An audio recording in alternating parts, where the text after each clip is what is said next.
Shalom, selamat pagi Bapak Ibu, Saudara-saudara ini kasih oleh Tuhan Yesus Kristus. Firman Tuhan kali ini kita akan belajar dari kitab Hakim-Hakim 6 ayat yang ke-1 sampai dengan yang ke-16. Namun saya akan membacakan ayat yang ke-16 saja saudara. Berfirmanlah Tuhan kepadanya, tetapi akulah yang menyertai engkau. Sebab itu engkau akan memukul kala orang Midian itu sampai habis. Saudara, ketika itu bangsa Israel mengalami keterpurukan.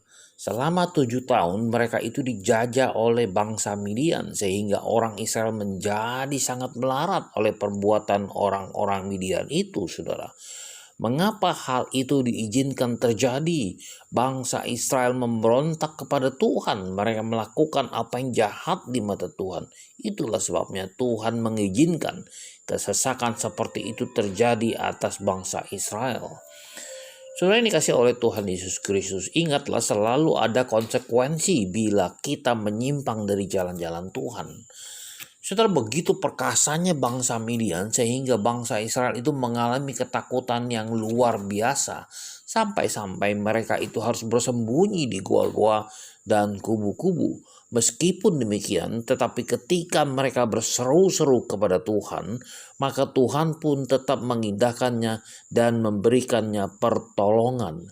Kemudian Tuhan juga mengutus malaikatnya untuk memanggil seorang muda yang bernama Gideon, yang sedang mengirik gandum di dalam tempat pemerasan anggur. Saudara, Gideon juga sangat ketakutan terhadap bangsa Midian dan Amalek. Secara manusia, Gideon itu bukanlah orang yang gagah berani. Gideon itu bukanlah orang yang besar badannya, saudara. Gideon itu bukanlah orang yang perkasa. Tetapi juga Gideon itu adalah seorang yang penakut. Dia tidak punya kemampuan yang bisa diandalkan untuk berperang, saudara. Mana mungkin Gideon itu bisa memimpin bangsa Israel untuk menghalau bangsa Midian dan juga Amalek. Itu satu hal yang mustahil, saudara. Tetapi firman Tuhan mengatakan, adakah sesuatu apapun yang mustahil untuk Tuhan?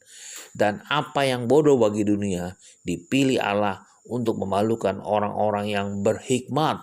Dan apa yang lemah bagi dunia dipilih Allah untuk memalukan apa yang kuat.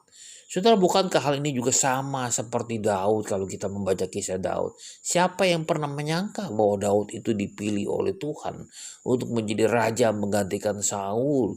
Daud itu adalah seorang gembala domba, saudara. Dia badannya kecil, dia kurus, dia bukan orang yang besar sekali, saudara. Tetapi dia mempunyai jiwa yang berseru-seru kepada Tuhan.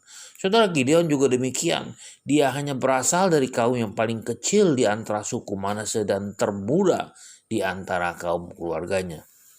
Kalau kita membaca kisah Gideon lebih lanjut lagi, kita akan melihat betapa Tuhan memakai Gideon menjadi pahlawan bangsa Israel yang gagah perkasa dan sanggup mengalahkan bangsa Midian.